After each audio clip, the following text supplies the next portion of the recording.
You are listening to the Wildlife Photography Podcast with Rob Reed and Josh Galicki, bringing together the love of nature and photography. Episode 11. We discuss social media and photography. Well, hello everybody, and welcome to the Wildlife Photography Podcast with me, Rob Reed, and my co-host Josh Galicki. Hi Josh, how's it going? Hey, good, Rob. How are you? Yeah, I'm really good. I'm really Before we good. talk about social media, I want to hear a little bit about Shetland. I know you just got back, so. Oh, God, yeah, I got back at the weekend. Was it Thursday today? I lose track of the days. I've just come back so excited about it. It was just, so we got back on Sunday. Yeah, Sunday. And we had a week there. And we had the most amazing weather. And it was just the most amazing experience. And I know you're going in about a week's time. Yeah, next Friday. So I cannot wait. Yeah, so we've been off air. We've been having a right chat about, all the stuff I took and, giving you some advice when you get there and this, that, and the other. But you and Khurram, because I know you're going with Khurram Khan. That's right. You and Khurram are going to have an absolute ball over there. Yeah, seabirds are so much fun to shoot, and talk about an environment up there. I mean, just the landscape itself. Yeah, it's going to be amazing. It's an amazing place, and if people listening to this haven't been there, it should be on your bucket list. And do it in June, early July. And honestly, you've got so much light being quite far north, and if you get good weather like I had last week, honestly, it's just, you'll never regret it. And the opportunities photographically are just limitless, literally limitless. And well, you can hear by my voice, I just got so excited about it, and it really reignited my artistic, the artistic sort of side of my photography. Because I also splashed out on the Z9 before I went, so I'm now a member of the mirrorless community with the Z9. So yeah, and I tell you, why didn't I not do this earlier? That is an awesome. Not a bad time to get the Z9 right before Shetland. So you picked a good time to do it. And just after the Z8 come out, because everybody's attention's on the Z8, so the Z9 actually has come down in price a little bit. I got quite a good deal on it, so that was all right. So I didn't have to pay a fortune like all the other people a year ago who couldn't get them because of the supply issues and this, that, and the other. So I got quite a good deal. So I'm quite happy about that. And yeah, it's a brilliant piece of kit. And I'll tell you what it is. Actually, we ought to do a follow-up podcast to that one we did about mirrorless and DSLR, because having made the switch, there are so many things that I find an immediate advantage. Not least of which is that, you see what your exposure is directly through the viewfinder. And I got used to that so quickly. No more chimping. Yeah, it's an absolute game changer for me, because you can just look through the viewfinder and just keep shooting. And you're twisting the dials as you don't lift your eye from the camera. And you're just changing the settings and you're seeing what's happening in real time. This is honestly, for me, it's a game changer as an artistic photographer, because I'm looking for, a lot of the time, low key, high key, that sort of stuff. So I want to know what the effect is of my exposure immediately, and not having to take my eye away from the viewfinder and check the back of the screen to see if I've calculated it correctly or not. It is a game changer for me. One thing about the design too, which I love on mirrorless, I think Nikon is the same way, but the Canon mirrorless, I've got the R5 and the R3. What I like, there's 3 dials on there now, so I can control aperture, shutter, and ISO, each with its own individual dial. On the older DSLR models, I was able to control 2 of the 3. And ISO was I'd have to hit a button. It was a 2-step process to control that. When you shoot manually, you want to be able to quickly change these things on the fly. That's a huge put, and it's a simple thing, but Yeah, Z9, you've got to hit a button, but you can actually use a function button or something like that for it, so it's not too bad. Okay. As I was doing it there, and I wasn't taking my eye away. And the good thing about what Nikon have done actually with the Z9 is that they actually hide. You can actually see through the viewfinder. You can see ISO down the bottom of the screen, and when you hit the ISO button, whichever function button you've assigned for ISO, it lights up, so you're changing it. which Oh, which nice. is so much better than the 850, because you just never knew. It wasn't really giving you that information. So unless I was doing something wrong, which I'm sure somebody will tell me if I was. But now there is one thing actually that is completely different and people don't talk about, is the increase in shutter speed you can get with mirrorless, because you're no Oh, longer yeah. restricted Yeah. to 1/8,000th of a second. Honestly, that nobody talks about it, but Yeah. it can make such a difference if you The just go in R3 that little bit. goes beyond 1/8. Yeah. What's how fast can you go with the Well, I Nikon? think it's 1/20,000th of a second on the Z. I could be wrong, but I Okay. think from what because I never really sort of pushed it all the way, but I think that's basically where it goes to. So more than double what you were Yeah, able to basically. Yeah, that's yeah. interesting. Yeah. So if Yeah, no, you're that's a great thing to have. capturing action and you've got the light, it's just, and nobody talks about this. Mm, Honestly, I didn't realize until I got the camera you could do that naively. yeah. You're supposed to be a photographer. You're supposed to know about these things, but I just didn't know. And then when I got this, and I just thought, oh, hold on a second, I can increase. Oh, this is great. Honestly, it's great, because I photographed squabbling birds before, even at sort of 1/5000th of a second, 1/8000th of a second, and there's still blur, Yeah, especially the at songbirds and times. the smaller Yeah, birds, they move swift. Swallows, they move so quick. I've yeah, I noticed do. it too on my I have a few lenses that are pretty fast. I've got an f2. When you're shooting with a fast lens, you can easily get beyond that 1/8000th of a second. And it comes in really handy. No, that's a Yeah, good point. Not a lot of yeah, people talk about that, Rob. That is a big advantage for action. You're right. yeah. It is. So anyway, it's completely revolutionized my photography, and I tell you, I came away from that trip. Well, I've showed you some of them, Yeah. and I've only processed a handful of things so far, but I came away with some stuff that, well, I I have think a it's feeling there's a D850 for sale on eBay right now. R Reed. possibly, but it was handy in Shetland, because it was handy as a second shooter. Yeah. Because I had, particularly on the boat, and we were talking about that, and we were talking about lens selection for the boat. It was really handy to have the 24-70 on it, and not have to change, keep swapping lenses all the time, because it's just a pain and you miss stuff. So I'm kind of tempted to hold on to it, but you're right. I don't know. I might sell it. It just depends. We'll have to come to pay for the Z9. I might have to sell it, but who knows? Anyway, so yeah, so it's been a very busy time for me, very inspirational time for me. I feel like I've just entered another phase. Do you feel like, and maybe this is another discussion we ought to have, but do you feel like as a photographer you enter different zones, different levels?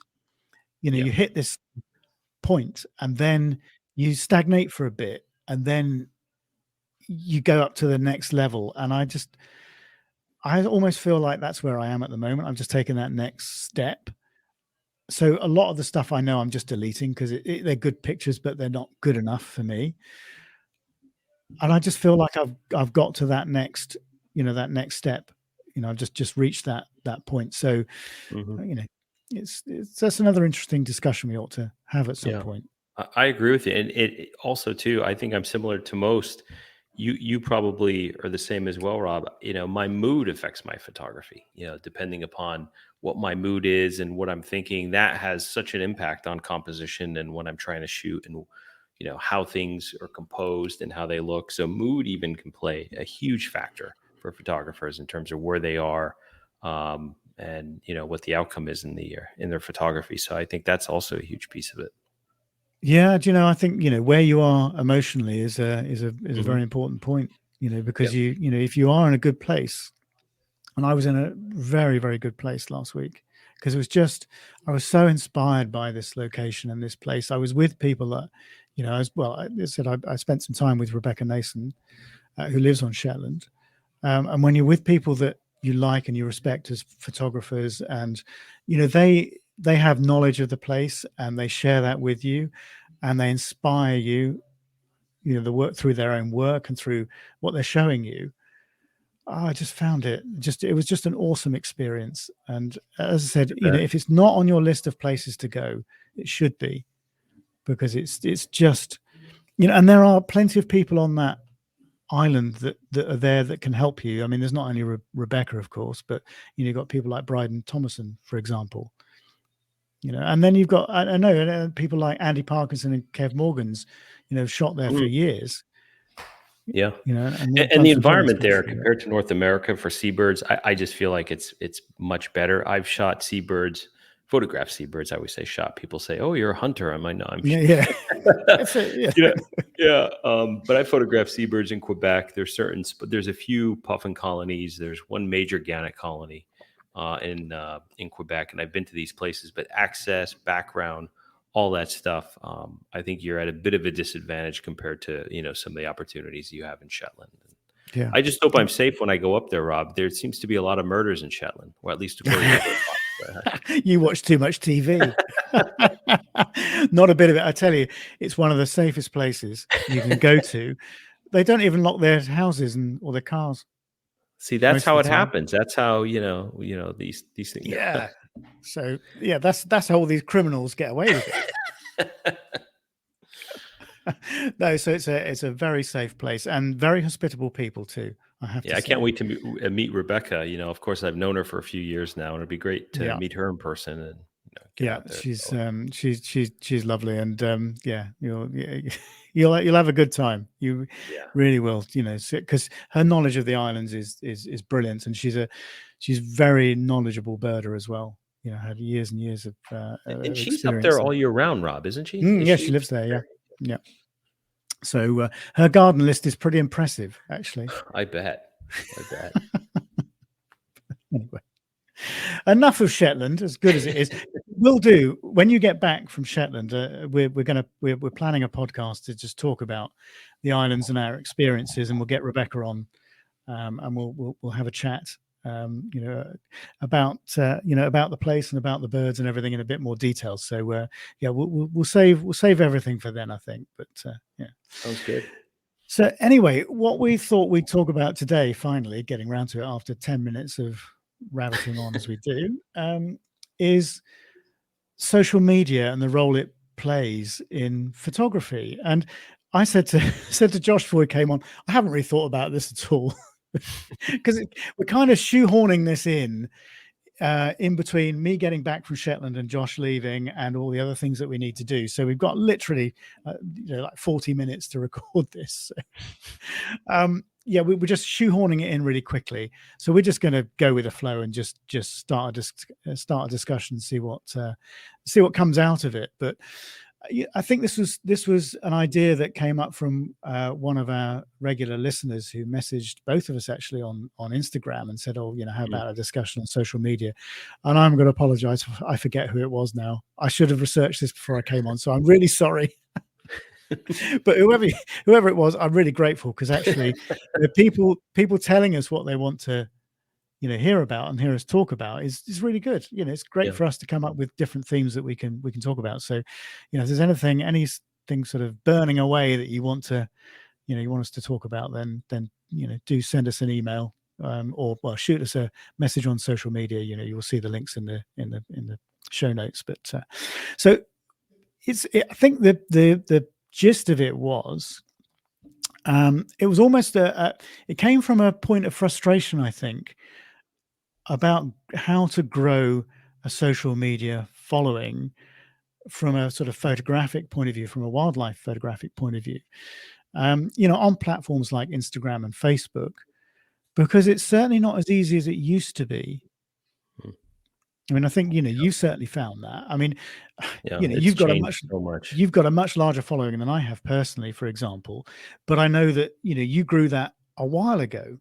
Yeah, I've been stagnant. And I think if you talk to a lot of photographers, and I think we're probably both on the same page on this, Rob, but most people have a love-hate relationship with social media as it relates to photography. I certainly do.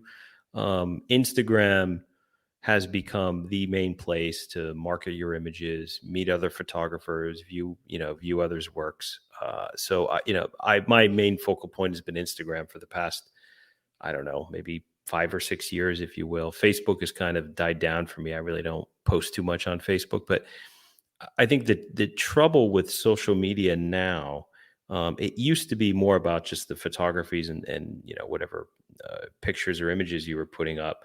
And Instagram has always been, from my standpoint, it would always come after something and mimic what was done before. You had the stories on Instagram, which are great, and I like stories, but that kind of came from Snapchat, which was another social media platform. I think Instagram jumped on that, and now you've gone from stories and putting your pictures on.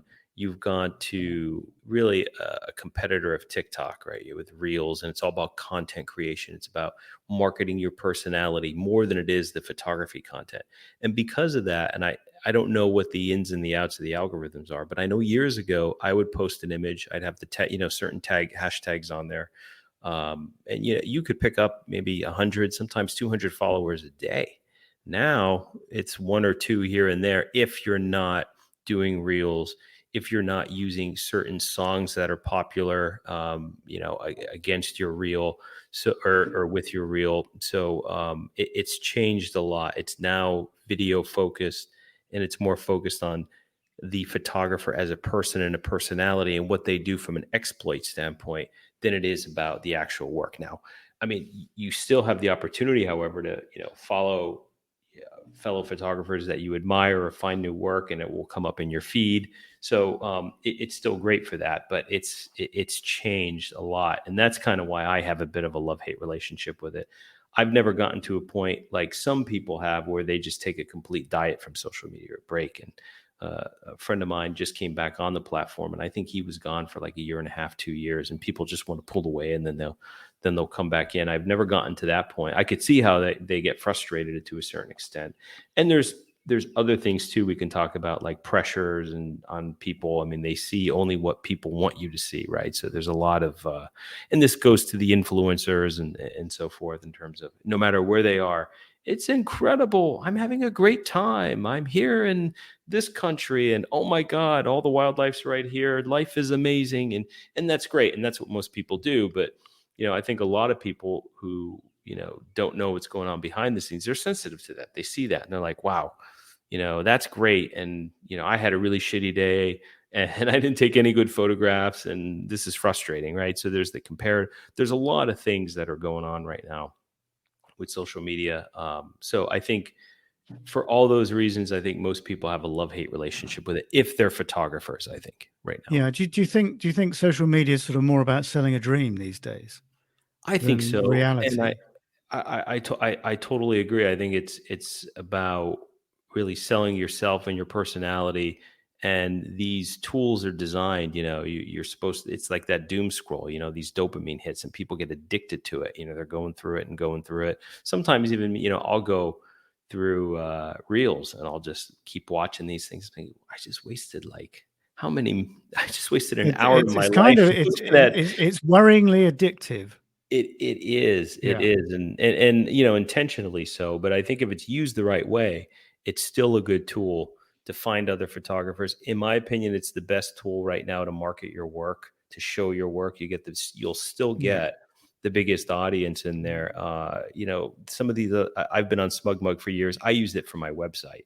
And of course, most serious photographers, they have their own website and the like, but that's not typically how people are discovered. People just can't Google your name, and they don't even know your name to find you right on the internet. So the first place they can find you is through social media. And typically there's been a few competitors that have popped up recently. Some people have tried a couple of different platforms, but I don't think a serious competitor to Instagram is really caught up. No, I mean, there's Vero, isn't there? But I kind of signed That's up it. for that and then didn't bother with it. And I Yeah. think almost that's kind of where most people are with it. Yeah. Yeah. But There's some advantages there. I did sign up and I didn't really follow through with it, so I can't speak too much to it. But of what I've heard secondhand, there's some things people like, but Instagram is still where it's at, like it or not. I think. Yeah, I mean, because I liked Instagram when it sort of came out, or when it was in its infancy, because it was purely focused on imagery rather than wanting to be a competitor to these other platforms, as you say. And part of me almost thinks they're missing a trick here by wanting to be a jack of all trades and not concentrating on one single thing, which they were really good at. And if you're like me, and people might find this a bit strange for me to say this, but I think I've mentioned this before, but I'm not a very outgoing person, despite what you might see, through some of the stuff we've done from the competition and some of the live broadcasts and whatever that I've done. I'm a very private person, and I don't take to doing that sort of thing very easily. So all that sort of the real stuff and the story stuff, I really don't find it very easy. If I'm going to make a YouTube video, for example, and I find that easier because it's not just 30 seconds of me talking shit somewhere or other. It's I am a photographer and I took this image, and this is a work of art. All that crap. With a YouTube video, you've got more time, and you can genuinely share an experience or share some knowledge with somebody. And I think that there's a big difference with YouTube, which is, I think, probably my favorite platform, because you can just be a bit more expressive on that, and be a bit more helpful. And from my point of view, deeper with longer clips, right? You're not limited to my point of view, I'm not very narcissistic in the way that I want to help people. I'm not necessarily bothered about what people think about. I don't need hundreds of likes for my work, basically, is what I'm trying to say. I take pictures for myself, and I don't, although it's nice to have, it's nice for people to appreciate what you've taken, and for other people to like it. It's not essential for me. And I think, perhaps that's the reason I like YouTube. I'm a bit more of an educator than I am someone who wants to perhaps grow a following for my own work necessarily. I want people to through what I do, to explore their own craft. I want them to explore their own photography, and that's my, I guess that's my direction with everything. That's what I'm trying to achieve, not necessarily here's a picture, isn't that wonderful? Oh, I've got 300 likes on it. Oh, good, I can go to bed and sleep soundly because everybody likes my work. That's not what it's about for me. It's about, if people appreciate it, and I can, as we were talking about, touched on a little bit earlier, taking things to the next level and taking somebody else to a level that I've been at before with their own photography. That to me is more valuable than 1,000 likes. But I totally agree. It's tougher though with YouTube, I'll be honest, Rob, because people have especially nowadays, people have such short attention spans, and YouTube is not designed for people with a short attention span. A TikTok or a quick video that's 15 seconds, I think it's that sweet spot to get somebody's attention, make them laugh or whatever, and and so forth. With YouTube, it's always a challenge. And that's why I find too, what a lot of people do on YouTube, they use, I call it clickbait, but they'll come up with, a spicy ad. Canon finished. Nikon strikes back. It's over for Sony, or something like that, right? Yeah, so Jared, whoever his name is, with the yeah. And then it's like, oh my God, what happened? You click this, and then it's, so I think there's a lot of hyperbole that's used in describing the videos to get people in, because everybody knows that most people have a short attention span. And if you want to stand out amongst the crowd, and this is true, I think, my own personal opinion, this is true in news, this is true in any entertainment now, you have to be as outrageous as possible to get people's attention. It's not what it used to be, which is, I think, unfortunate. But those are the rules in social media too. Whether it's, because I mean, even YouTube are doing shorts now. Have you noticed this? They're doing like little short clips to fill this space. Absolutely, because they know they're missing a trick. Trend there in that direction, and I just find them a bit annoying, to be honest. Because if I go on YouTube, I want to find out about something, or I want somebody's opinion on something, or I want to know about something that I don't know about. I mean, I've found out all sorts of stuff on YouTube, from, how to fix my toilet to, whatever. I mean, seriously, everything is Right. you want to know is on YouTube. It's great. Yeah. So from an educational point of view, and actually, I find a lot of the content on there quite entertaining as well. Mm. No, you're All right. sorts of things. There's an incredible amount of information on there, and you're right. You can really go a lot deeper on YouTube. I used to be more active on. I don't think I've posted anything on Facebook for probably 6 or 7 months. That was the first platform where I started really posting images outside of my website and some things, and Flickr years and years ago. Oh, crikey, we are going back. Yeah. Yeah, and it's the thing with Facebook, at least, it's a bit of a challenge because when you post something on your profile, only your friends can see it. So the idea is friend as many people as you can, other photographers, and then there's these groups that are set up where you can post in the groups. But I don't know, it's the level of engagement in Facebook recently it's really not to my satisfaction. And then you still get the wacky family members posting all political stuff and all this, the fight, it's just like, I just want to look at photography. Like, I can care less about some of Yeah, the exactly. stuff. So. If you can hear stuff in the background, it's my dog. I see Sky. She just walked by. Yeah. So it's bedtime here, and of course she's getting very excited. It's getting late, isn't it? Yeah, and I think Jennifer's throwing toys around. So if you can hear some scrabbling across my wooden floor, then that's what it is. It's funny too, and I'm thinking about one thing about Facebook that I do like in comparison to Instagram is that you at least get you get a bigger image. You can view Facebook on your desktop, your laptop, and the images come in a larger format versus Instagram, where there's some, I think, knockoff desktop apps and stuff like that, but most people view it all on their phone, and it's small. And the stuff that's really going to catch people's eye from a photography standpoint is something that's very tight. You're not a loose composition where you have an animal in the frame, with the environment, and you're not going to get a lot of No, you're not going to really appreciate it, are you, either? You're not going to appreciate that image on such a small device. But the fact of the matter is that most people browse social media and the internet now on either their phones or their tablets, and that's a fact. There's no getting away from that now. So these platforms are designed to meet that need, and Instagram is a classic example of that. And it is something that frustrates me because you can't necessarily.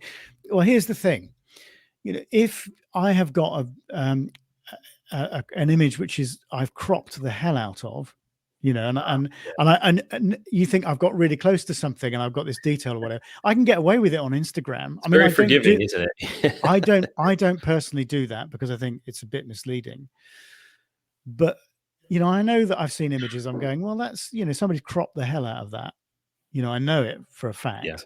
So it's not. If you want to print that A4, A3 or whatever, and you're not going to be able to do it because it's not got the resolution.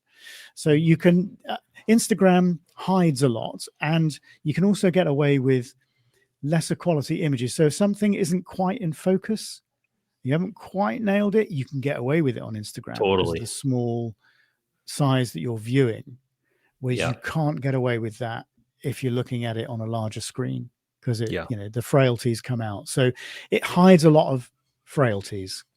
Mm-hmm. No, you're absolutely right. It's and for all the negatives that I was just talking about, and we were talking with social media when it comes to the peer pressure, the competition, the fake lifestyle. Sometimes what's portrayed, the doom scroll, the video. There's a lot of things you can talk about today that I think are more on the negative side. If you're a serious photographer and you just want to use social media to market and show people your actual photography work. But on the flip side, it is really an amazing thing too.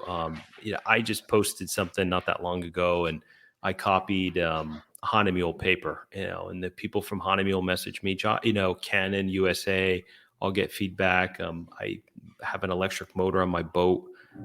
They met, I'll tag them. Hey, Josh, thank you for, so it's so easy to be recognized and reach out. I mean, it's kind of amazing. And now you have people, they've become famous and they've gotten their names out there and they get brand sponsorships. It's all through social media. So these things just weren't there years ago. It would be impossible for most people to do this years ago, right? So, Yeah.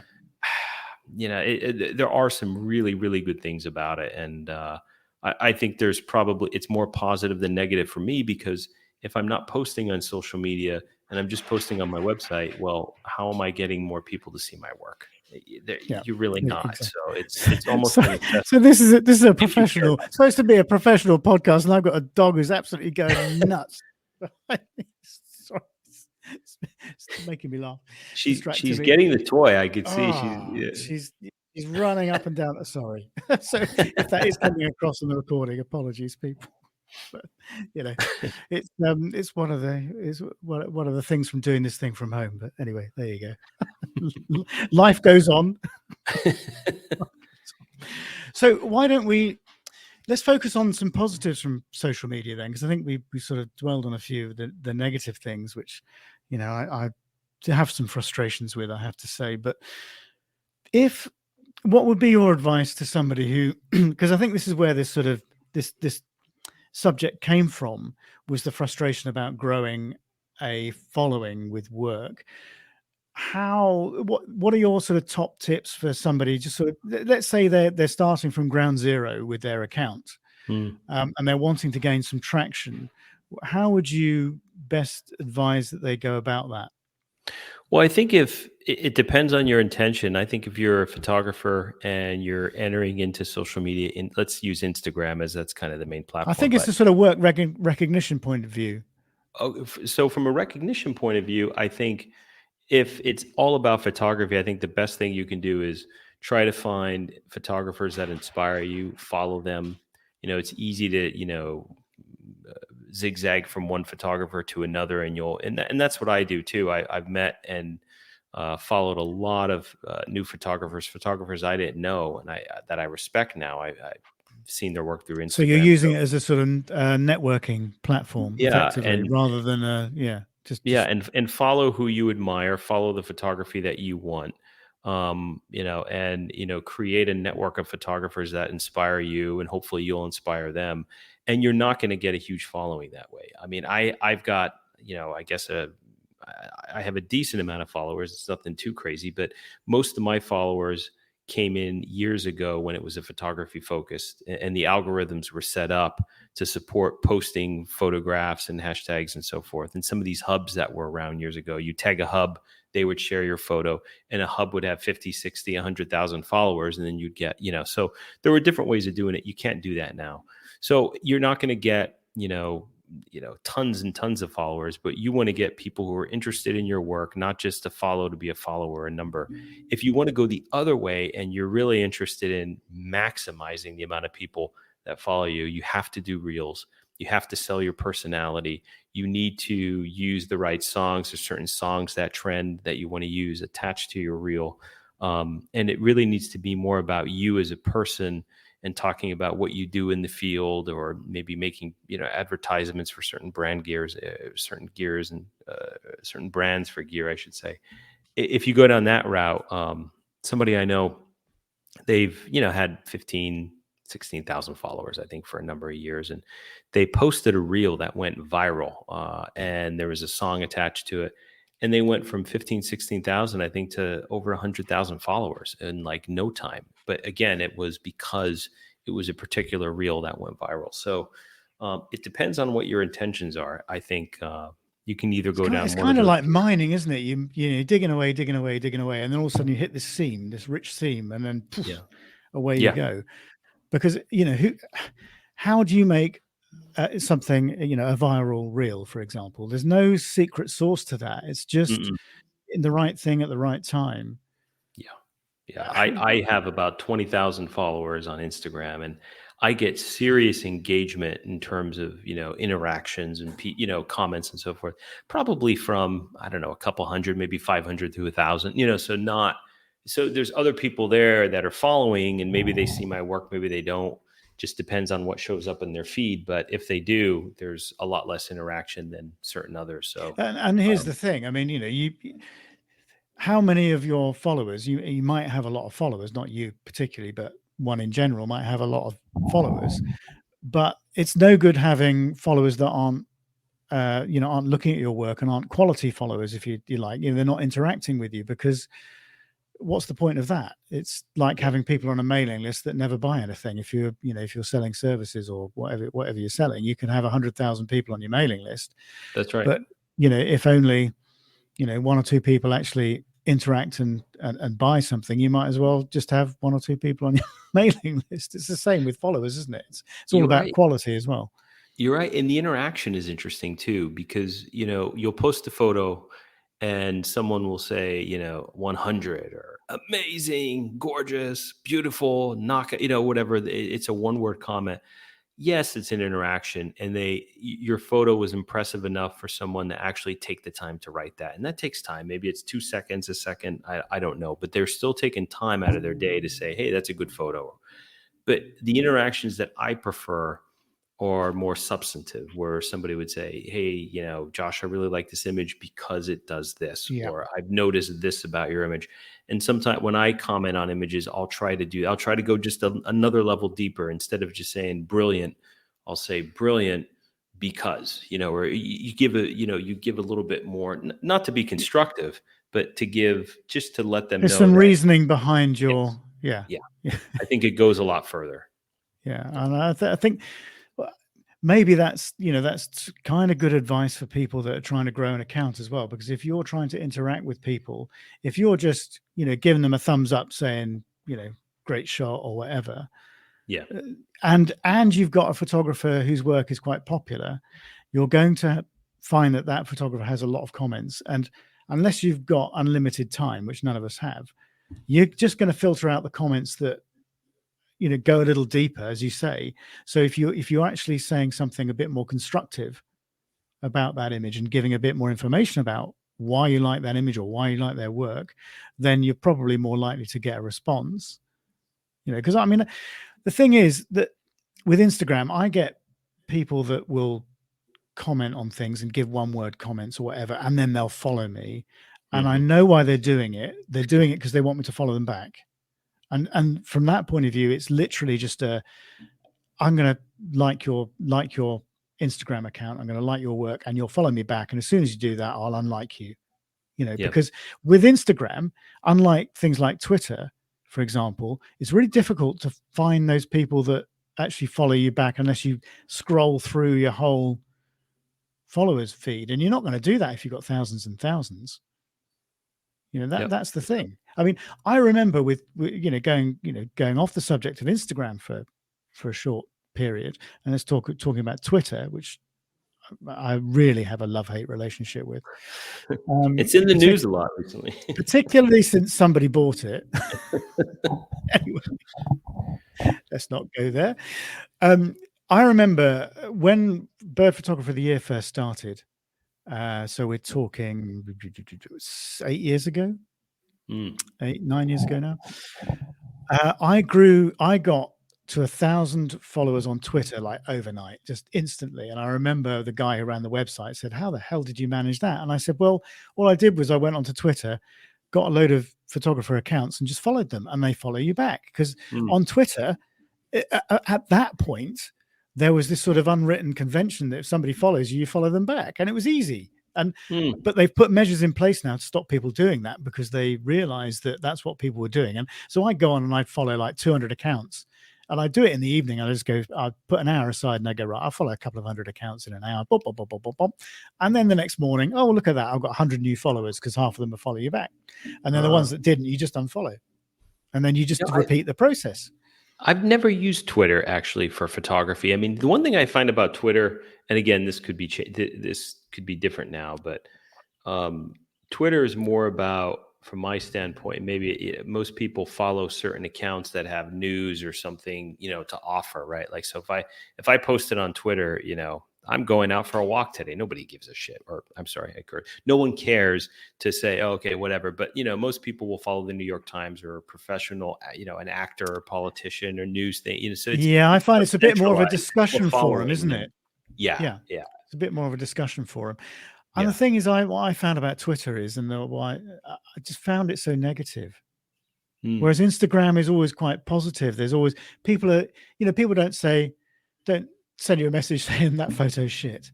Do that. I mean, It's they don't. visual too. It's more visual Yeah. Instagram than Twitter's, and obviously not as visual as Instagram. So if they don't like it, they won't comment. Yeah. But people will only comment if they like it or there's another motive behind it and they want you to follow them or whatever it might be. But And I on don't even Twitter, mind constructive feedback, Rob. Like, and no. I've had this before. I'll post an image and someone will say, "Hey," and sometimes it's private, or sometimes they'll, say, "Hey, I really like this, but," or I'm totally fine with that. A lot of photographers are thinner skinned than that. They'll be like, "Oh, how dare you?" Blah blah, and then you can see the fights in the back and forth. If somebody wants to take the time to say, "This is what I think," I'm not offended by it. It doesn't bother me. Now, if it's intentionally nasty, then that's a different thing. But no, that's a different thing. But I mean, photography is subjective, as we all know, as yeah, we've discussed before. So what you like is different to what I like, and we all see things differently. We all see things differently. If I gave you all my pictures that I took in Shetland, you would pick different pictures, and you would process them in different ways. mm-hmm. Definitely, because it's just how you see things. You just see things differently to me, and what the shot that I would pick was different from the one that you pick from a sequence. Probably, Mm-hmm. I mean, there are some standout things that you go, no, that's the one, and which we'd all agree on. But yeah, it would be very interesting actually to. That's something we should do.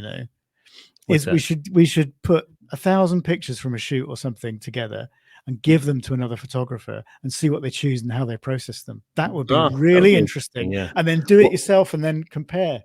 we'll need to incorporate video for that one. Well, exactly. Yeah. I don't think we can do that over the podcast. Yeah, But I totally wouldn't agree. that be Yeah. interesting? And Yeah. one thing about this is also, and I found this in whatever social media platform I've been on over the years, that you have thousands and thousands and thousands of photographers you interact with over the years, or maybe less than that, but everybody has different styles, different ways of doing things. But most people are nice. Very rarely do you run into situations where people are intentionally confrontational, or they want to fight. I mean, you see that more like on Facebook, where it's a political or a battle over religion, and it's more family, that all that nonsense. But when it comes to just photography, I think most people are kind-hearted. You don't see a lot of bullying on these social medias. I have seen a few instances that were pretty rare, but other than that, it's I think the biggest challenge for people that may affect them emotionally or hurt their feelings, it's not a comment on an image. It's just what's being portrayed is not always obviously the accurate truth. They're seeing what somebody wants them to see. People all have bad days. You only see the good day on most people's Instagram accounts. So. I mean, I do know people that have been trolled Mm. on social media, photographers that I know, and I've got very, very upset about it. Mm. And so it's not unheard of. It is rare, but it does happen. And it depends on your personality as to how that affects you as well. Because if you are quite an emotionally based person, I'm a bit like that. Those sorts of things do affect me, not so much as they used to. As I've got older, I've got used to dealing with it and being able to put it in the box that it deserves, and the not give a stuff attitude is a bit more prevalent these days. But it used to really affect me quite badly, and I can understand how it would. And How it could, that makes sense. But it is a pretty rare thing. It is a pretty rare thing. Yeah, you don't see it often. Excuse me. And if it does happen to you, I mean, and I would always just step back and say, well, I can't remember the last time I gave a differing opinion and someone agreed with me and they said, "You're right, Josh." I'm kind of legit. It just doesn't happen. It's what it is, and you just kind of move on. But you're right. If you personalize it, or you're an emotional person, it can have an impact on you when you see certain things, especially for the first time, perhaps. Yeah, it can. So I think the other sort of perspective of that original sort of question or request for us to have this discussion was really, it was related to wanting to get into photography or wildlife photography as a profession as well, and seeing social media as a stepping stone to do that. I think that number one, what I would say is making money out of wildlife photography is a very, very difficult thing to do these days. It's not, like it was 20 years ago, sort of pre-digital, really, when there certainly wasn't the competition that there is out there now, and the number of images that we see and the proliferation of it. I mean, the equipment is so much better. So the supply and demand thing, comes to mind. And from my point of view, if you're going to make money out of photography, which is another discussion and another podcast, perhaps, then you need to offer something else other than just the photography. And for me, it's sort of writing, and it's also being involved, obviously, with photography competitions. Not that it earns me a significant income, because it doesn't. And if anybody wants to be a wildlife photographer, I'd say don't, as a profession, don't bother. Go become a lawyer or an accountant or something. And, do it when you retire. Do it as a hobby, and exactly. There are some very successful, but it's I think you need to have a good brand. Well, this goes back to what we were saying, Rob, with social media and reels and stuff, right? If you market yourself as a personality and you're a known personality, there's a few names that we all know that we've seen on social media over the years, and you could sell workshops because you're selling yourself, right? You're selling your portfolio, you're selling your skill set and what you bring. I think this is a really good point, isn't it? It's not necessarily about the photography. Yeah. It's about you as a person. And that is the difference. Because I think if you have an eye for photography, eventually you will get to the stage where you can produce enough work to populate an Instagram account that will be attractive to a lot of people. The way to bring them in is the personality behind the camera. And that's what it's all about these days. And if you are, if you're that way inclined, then I think you're going to do well. If you shy away from that sort of thing, which I find, as I said earlier, I find this very difficult to do, because I remember the first Instagram live thing I did on my phone. I was terrified of doing it. I was terrified of, stuttering or, saying something stupid or what, live in front of people. It probably only a dozen people. I mean, what does it matter? It's not going to change the world. Nobody really cares whether, Rob makes an arse of himself on Instagram or YouTube or whatever. Nobody worries necessarily, but as a personality, that really gets to me. I really worry about that. And if you're worried about what people think, I think that's going to hold you back a little bit. You have to kind of get over that. And I've had to get over that myself, but I'm still not that personality that wants to record short videos of myself and shove them on Instagram and go, look, I'm on the Shetland Islands, I'm on this boat, and oh, look what a wonderful picture I've just taken. It's kind of leaves me a little cold. Yeah, I'm similar to you in that regard, Rob. And also I find, and I think to the original question, I think when it comes to being a photographer and getting known and getting out there, so it cannot hurt. Social media is obviously a good thing. Through social media, I've done a lot of print sales. I've even gotten some brand sponsorships over the, so it's good to it cannot hurt. So I think the answer from my standpoint is do it. But if you're out in the field, like what you were just saying, when it comes to taking images, I'm out there as a photographer to get the best image I can and be in the moment. I've been out, and this is a rarity. I don't shoot with this person that often, but I was out with a particular person one time, and we were shooting this other photographer, and they're like, oh, this is going to make a great story. We're going to do this and we'll make it. I'm like, I don't care about that. I'm here to take the image, right? The image comes first. And I find that people who focus more on the event and the story around it, they're not going to get the best image. You're not. It's one or the other. You're either getting good little B-roll clips and you're doing this and you're getting clips, images of yourself or, fading away. You can come out with something cool, but you're not going to get the best image. If you're going to get a really good image and you want to get that, it's got to be about the photo, not all this other stuff. And I find it distracting in the field. I was just doing a camera trap setup for rough grouse on a grouse log. So I, set the whole thing up and I really enjoyed it. And I had everything set up and I was walking back to the car and I thought to myself, I should have did a little video clip and just showed what I was doing and did a. I'm like, yeah, the hell with it, because my mind was on trying to get that photograph, and it wasn't attuned to, oh, how could I market this or whatever. So anyhow, I have more of a one track mind in the field, but when it comes to that, Yeah, because I I mean, feel it suffers if you I'm don't. a bit similar. I mean, particularly when I'm photographing birds, if I'm out doing woodland photography or something like that, it's a bit different because you've got a little bit more time. Things don't fly or run away. Yeah, You've got time to do little clips and whatever and put them together. I mean, I did. I'm going to do a film for YouTube on Shetland and some of the stuff that I took, but I haven't filmed very much stuff in Shetland.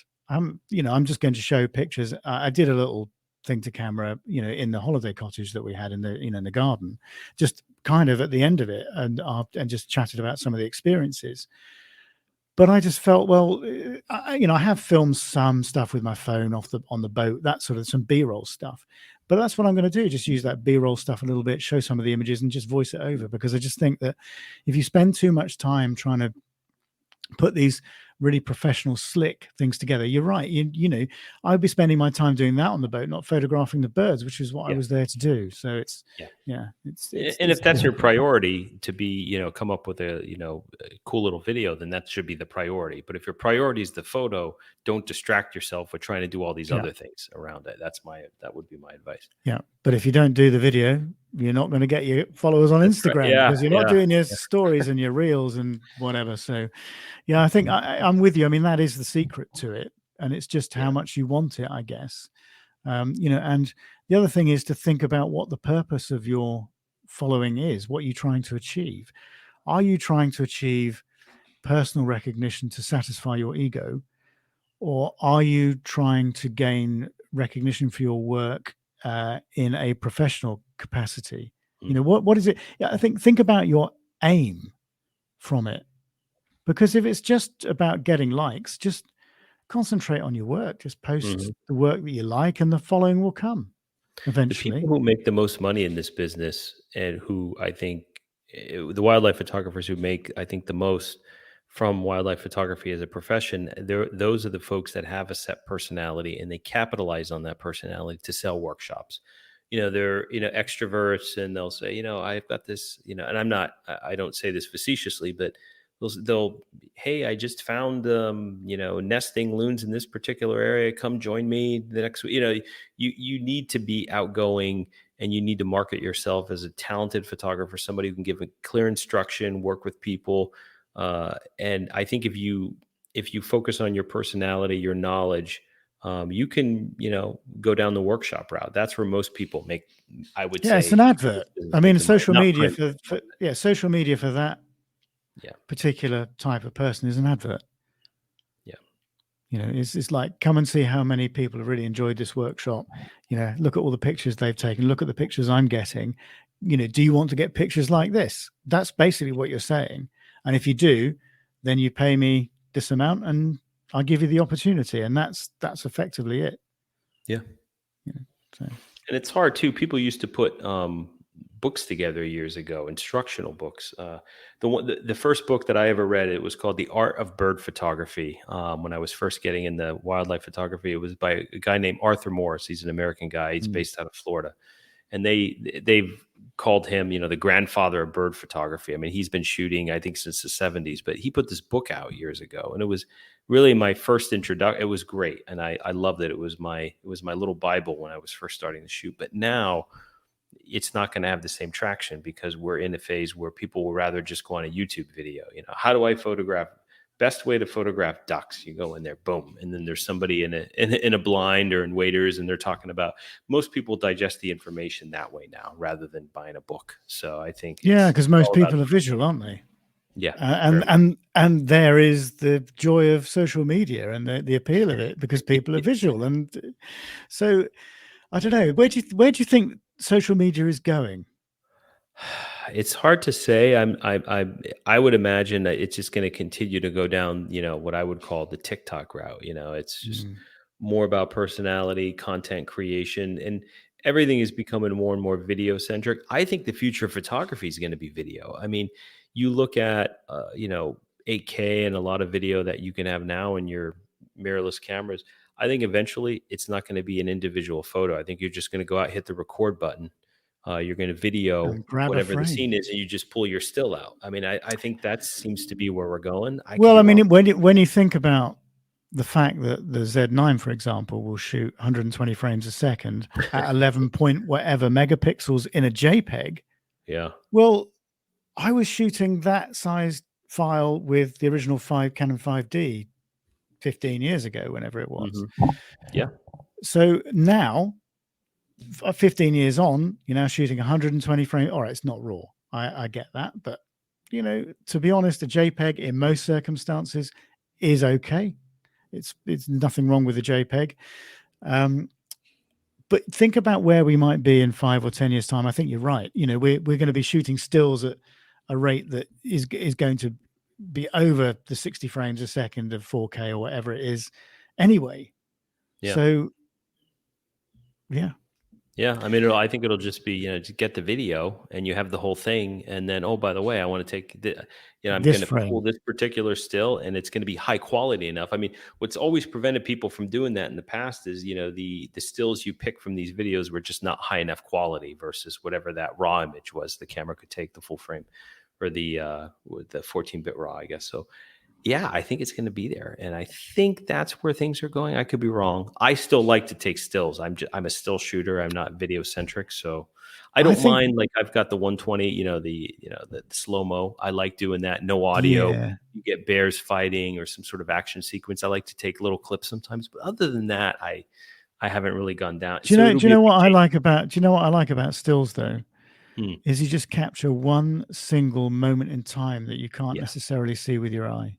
And it's less literal to me, even though it's open for interpretation. It can say so many things, in my opinion, and it can mean one thing to the viewer, it can mean another thing to the photographer. When you're showing somebody a video, it's less imaginative to me. It fills in all the blanks, doesn't it? Because there's no question what happened after this, what happened before it. You've seen it. You see it unfold. The magic isn't there as much of it as a still. Yeah. So I don't think photography is certainly not dead by any stretch of the imagination. The stills photography is always going to be here, I think, because of that. It's that art form that you can't recreate with video, but what you can do is create the art from a video by creating that still. But I think you think about stills is it gets people thinking. Yeah. And that's what I really love about it. There's so many blanks that you can allow the brain to fill in for you rather than being told by video. And I think with that mindset of, opening it up to the viewer and not filling in all the blanks, I'll kind of conclude my opinions on social media with my favorite form of media is probably the wrong term to view photography, books. I'm still old fashioned. I love to buy photography books from either photographers that I admire or compilations or competition books. And I have a whole library of them. And there's nothing better than having a nice cup of tea before bed, going through and looking for inspiration. There's certain books I keep going back to. I mean, it's in your hand. It's there. It's not small. There's descriptions. There's editorial opinions from the photographer. There's nothing better than that for me. But I like the physical thing of a book. Yeah. Regardless of whether tactile it's too, to a certain extent, right? Whether it's the type of paper and regardless of the fact whether it's got any pictures in it or not. I mean, I bought some stuff when I was in Shetland. It's just some nice sort of books about nature. Without any pictures in them at all. They were just nicely written. Books about local nature in Shetland, and I bought a couple of those when I was away, because I just, rather than download them on a Kindle or or an iPad or whatever, that loses the magic for me. And I think you're absolutely right. When you look through pages of a physical book, there's nothing quite like it, and that's the thing that social media can't replicate, no matter how hard it tries. The smell of the paper, even, everything about it. It's just it's a deeper experience. And I think when you have a print or when you're looking at something and it's in hand, that to me is the that's the last step. That's the final phase of an incredible photograph, is when it's in print, not on Talking of which, if people haven't bought the Wild Art Photographer of the Yearbook from the Yes, first that's year an of the incredible competition, book. they really ought to, because it's amazing, and there's some deals on postage and whatever. Anyway, I'll put a link in the sort of show notes and in the description for people for that, because the other thing for that is that we are helping Georgina Statler out, which I think I mentioned last time, with her conservation project, which is buying a wetland in her native Australia for loads of important species, actually, not least of which is the Australasian bittern, which is a very important breeding site. So there's a load of information that you can read about that if you want to. Again, I'll put the link in the description, but go and buy that book, because that that's got some really inspiring stuff in it. And it's one of the only photography books that I know of that does vertical and images that have a more square crop, true justice in print. Yeah, I was when we came to design that, I was very conscious of that, and it was my experience with other books that I've done. When I really felt that some of the verticals weren't given enough space because of the dimensions of the book, so I was quite careful about choosing the right dimension to make them to make the most of those, because verticals are difficult if you've got a landscape style book. It's very difficult to get the most out of them. But anyway, that's another discussion. But Josh, I think shall we leave it there? Because I know your time's a bit limited. I know we just tried to squeeze start packing for Shetland, Rob. You got me excited. Yeah, Josh was rubbing his hands. I was showing him a load of pictures earlier, and he was rubbing his hands, and so I think I've really got his juices flowing for Shetland. That's for sure. I've been photographing cottontails in the yard here the past couple of days, which is actually great. There's a few babies in the yard. They're super cute. Oh, nice. But it'll be a nice change. So honestly, you'll come back with loads of stuff. So make sure you have enough memory cards. Make sure you have enough backup drives, all that stuff, because you're going to need it. And excited to be back in the UK. It's been a little while, so I'm really looking forward to being back. It's been a couple of years since I've been over there. So yeah. So and we're going to hopefully try and meet up at the airport as well as you on your way back. So that'll be fun. And maybe where we were talking about potentially recording a podcast episode, weren't we, in the airport lounge or something? If I'm in one piece when you see me, because we will be driving over there. You said it's not bad because we're so used to driving, obviously, on the other side of the road. You drive on the wrong side of the road, you guys. You're nuts. You are. I know. I T-boned a cab in Barrow and Furness. I T-boned a cab and put him right into a building, and it scarred me a little bit. I haven't driven behind the wheel in the UK since. This was a few years ago. It's easy. The roads are the roads are very quiet and straightforward. There aren't many of them, so you'll be fine. Hopefully, no circles with multiple lanes. That's where I excel in causing chaos. There's nothing like that. But watch out for some of the narrow lanes, and make sure you stick to the left when you meet a car coming the other way. That could be interesting. Anyway, let's hope you don't do that. You'll be fine. You'll be fine. It's all good, as they say. Anyway, Josh, thanks for that. It's an interesting discussion as ever. It is. And if you have liked this episode, then please do give us a rating, because ratings really help. Because we're doing this so more people can listen to our musings and rubbish that we talk about. And we get so much feedback. I mean, every week I get multiple, messages from people thanking us for the content. Yeah, me too. And I always try to tell people, please, leave a rating. And a lot of folks, I know they're busy, but if you can, just go in, give us 5 stars. That'd be great. Give us a rating, give us a comment, and just share a link on your social media. Talking about social media, what better discussion to share a link for? So if you seriously share it on Facebook or Twitter or Instagram or whatever. I don't think Instagram do links very well, do they? But which is another. Yeah. Anyway, let's not get onto that one. So share it on your social media platforms, because it's the more people that start following and listening, the more of this sort of stuff we can do. So, which is actually really enjoyable, because Josh and I enjoy doing this. That's why we do it. Yeah. And I hope that you found found it informative and entertaining. And as I said, if you've got any subjects that you want us to talk about, then drop us a message on our Instagram accounts, the links for which will be in the show notes, and we'll put it on the list. Well, assuming it's an interesting topic, of course. I'm sure it will be with our, with our intelligent and knowledgeable listeners. Anyway, Josh, have a great time in Shetland. Yeah, appreciate it. Thank you. You will. It'll be immense. And I hope the weather holds for you, because it was great when I was there. So I've got my fingers crossed for you. I'm bringing some Dramamine so the boat ride isn't too bad. You won't need it. It'll be smooth as you like. Smooth as you like. There's never any wind or swell in Shetland. Add some chum for the seabirds. So, yeah. Absolutely. Anyway, Josh, enjoy that, and hopefully I'll catch up with you on your way home at Heathrow Airport. Sounds good. Looking forward to it. In a few weeks' time. So, yeah, enjoy Shetland.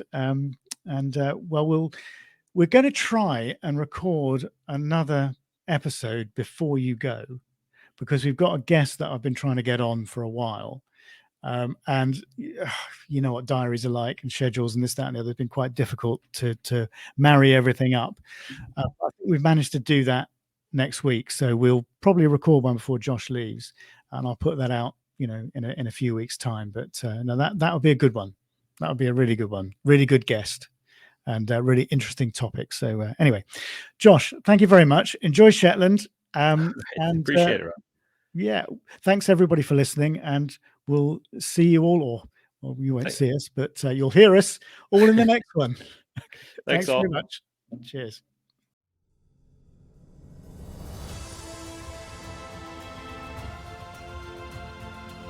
You have been listening to the Wildlife Photography Podcast. If you have enjoyed the content, then please help us to spread the word by sharing a link on your social media platforms, giving us a like, and leaving us a comment. See you all again next time.